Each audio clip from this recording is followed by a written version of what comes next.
There was no one at the station when I arrived. I'd slept for most of the 3-hour ride, while the train had barreled its way through a blizzard. When it stopped at Hudson, I stepped down from the car and sank into snow that was already shin-deep. I'd barely reached the platform and set down my suitcase before the train sped off again, leaving me all alone with the darkness. The lights were out at the station house, and when I hurried to the door, I found it locked. We'd pulled away from Penn Station over 2 hours late. Looking around at the buried town, I could tell it was a miracle we'd reached Hudson at all. I left my bag by the door and stepped out into the night. There was little to see but the swirling snow. I'd never known a world so quiet or so dark. The warmth of the train car slipped away, and the cold crept through my buttonholes and under the collar of my coat. There were no lights in the buildings, and no cars on the road. I was alone in a town I'd never visited, and I was convinced that I'd been forgotten. Fear coiled around me, squeezing the air from my lungs.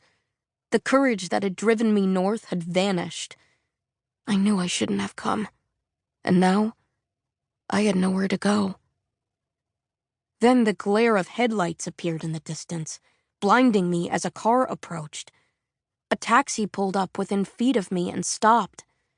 Then I heard the mechanical hum of a window lowering, followed by a man's gruff voice. "Howland?" The name threw me at first, and panic tightened its grip on my chest. "Howland!" He shouted it the second time, impatient for an answer. Then I remembered I'd be using my mother's maiden name. I wiped away the tears that had welled in my eyes and hoped he hadn't seen them. "That's me," I called back.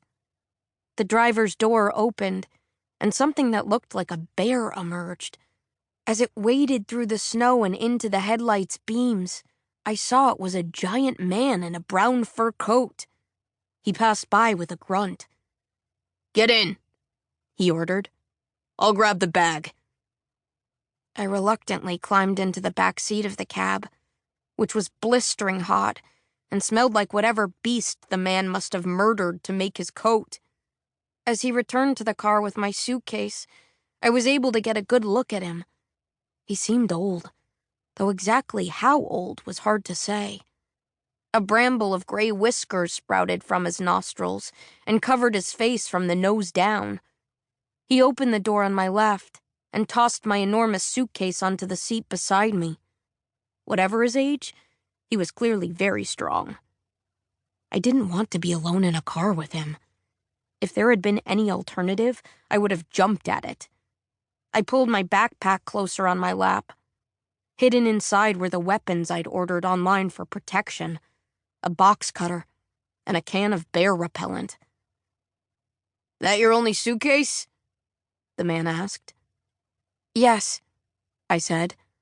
He slammed the door in response and opened his own. I waited until he'd wedged his massive body into the driver's seat before I asked, "Do you know where I'm going?" "That I know," the man said. "Whether we'll get there is anyone's guess. Plows haven't been able to keep up with the snow." He turned and glared at me over his shoulder. His eyes were so narrow that he seemed to be squinting. "You couldn't have waited till morning?" "I didn't know it would get this bad," I said. Though even if I had, I wouldn't have waited. Staying in Manhattan was no longer an option. "Storm's gonna get worse before it's all over," he informed me. "I'd strap on my safety belt if I was you." I noticed his own seatbelt still dangling from its hook as he backed the car out of the station. The dashboard warning bell chimed a few times before giving up.